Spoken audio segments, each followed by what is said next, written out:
महाभारत युद्ध समाप्त हो चुका था। युद्ध भूमि में चारों तरफ योद्धाओं के फटे वस्त्र, मुकुट, टूटे शस्त्र, टूटे रथों के चक्के आदि बिखरे हुए थे और वायुमंडल में पसरी हुई थी घोर उदासी। गिद्ध, कुत्ते, सियारों की उदास और डरावनी आवाजों के बीच निर्जन हो चुकी उस भूमि में द्वापर के सबसे महान योद्धा भीष्म पितामह सरसैया पर पड़े सूर्य के उत्तरायण होने की प्रतीक्षा कर रहे थे। तभी उनके कानों में एक परिचित ध्वनि शहद घोलती हुई पहुंची। प्रणाम पितामह। भीष्म के सूख चुके होठों पर एक मरी हुई मुस्कुराहट तैर उठी और बोले, आप देवकी नंदन कृष्ण, स्वागत है तुम्हारा। मैं बहुत देर से तुम्हारा ही स्मरण कर रहा था। कृष्ण बोले, क्या कहूँ पितामह, अब तो यह भी नहीं पूछ सकता कि कैसे हैं आप। भीष्म पितामह चुप रहे, कुछ क्षण बाद बोले, कुछ पूछूं के सब, बड़े अच्छे समय से आए हो। संभवतः शरीर छोड़ने के पूर्व मेरे अनेक भ्रम समाप्त हो जाएंगे। कृष्ण बोले, कहिए ना पितामह। भीष्म पितामह ने कहा, एक बात बताओ कृष्ण, तुम तो ईश्वर हो ना। कृष्ण ने बीच में ही टोका और कहा, नहीं पितामह, मैं तो आपका पौत्र हूँ, ईश्वर नहीं।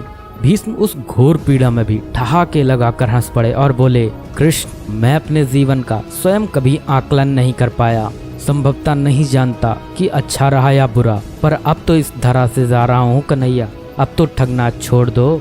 कृष्ण भीष्म पितामह के थोड़ा करीब आए और उनका हाथ पकड़कर बोले, कहिए पितामह, क्या पूछना चाहते हैं आप। भीष्म पितामह बोले, एक बात बताओ कन्हैया, इस युद्ध में जो हुआ वो ठीक था क्या। कृष्ण ने कहा, किसकी ओर से पितामह, पांडवों की ओर से या कौरवों की ओर से। भीष्म पितामह ने कहा, कौरवों के कृत्यों पर चर्चा का तो कोई अर्थ ही नहीं रहा कन्हैया, पर क्या पांडवों की ओर से जो हुआ वो सही था। आचार्य द्रोण का वध, दुर्योधन की जंघा के नीचे प्रहार, दुशासन की छाती का चीरा जाना, जयद्रथ के साथ हुआ छल, निहत्थे कर्ण का वध, यह सब उचित था क्या। कृष्ण ने कहा, इसका उत्तर मैं कैसे दे सकता हूँ पितामह, इसका उत्तर तो उन्हें देना चाहिए जिन्होंने यह किया। उत्तर दे दुर्योधन का वध करने वाले भीम, उत्तर दे कर्ण और जयद्रथ का वध करने वाले अर्जुन। मैं तो इस युद्ध भूमि में कहीं था ही नहीं पितामह। भीष्म पितामह ने कहा, अभी भी छलना नहीं छोड़ोगे कृष्ण। अरे विश्व भले कहता रहे कि महाभारत को अर्जुन और भीम ने जीता, पर मैं जानता हूँ कन्हैया कि यह तुम्हारी और केवल तुम्हारी विजय है। मैं तो उत्तर तुम्ही से पूछूंगा कृष्ण।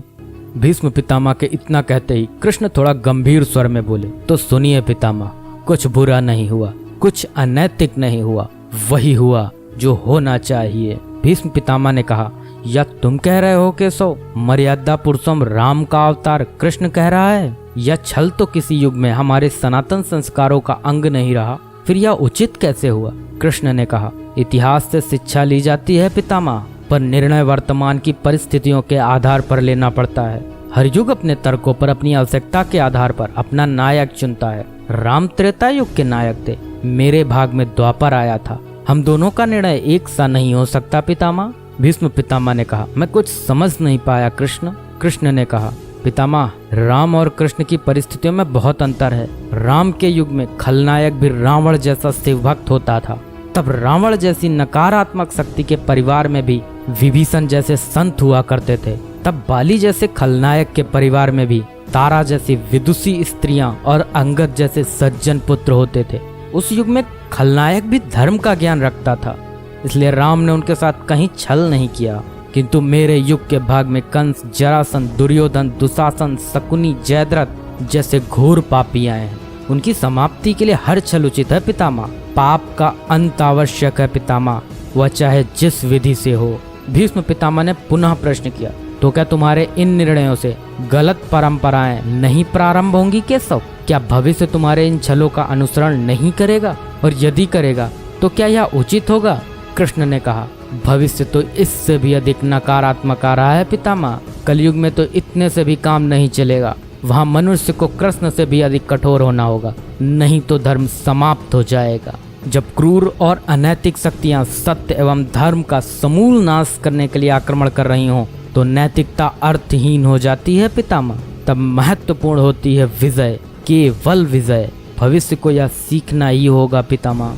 भीष्म पितामह ने पूछा, क्या धर्म का भी नाश हो सकता है केशव, और यदि धर्म का नाश होना ही है तो क्या मनुष्य इसे रोक सकता है।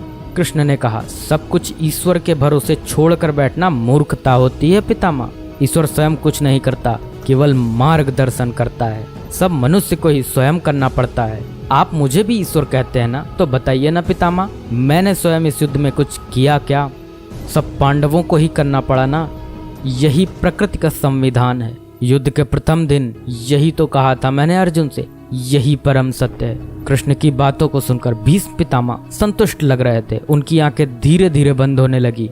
उन्होंने कहा, चलो कृष्ण, या इस पृथ्वी पर अंतिम रात्रि है, कल संभवतः चले जाना होगा। अपने इस अभागे भक्त पर कृपा करना कृष्ण। कृष्ण ने मन में ही कुछ कहा और भीष्म को प्रणाम कर लौट चले। पर युद्ध भूमि के उस डरावने अंधकार में भविष्य को जीवन का सबसे बड़ा सूत्र मिल चुका था।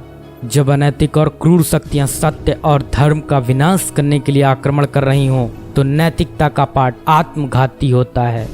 ईश्वर कुछ भी नहीं करते, ईश्वर सिर्फ राह दिखाते हैं। सब कुछ हमें ही करना पड़ता है और ईश्वर के भरोसे हाथ पर हाथ रख के बैठे रहना मूर्खता होती है।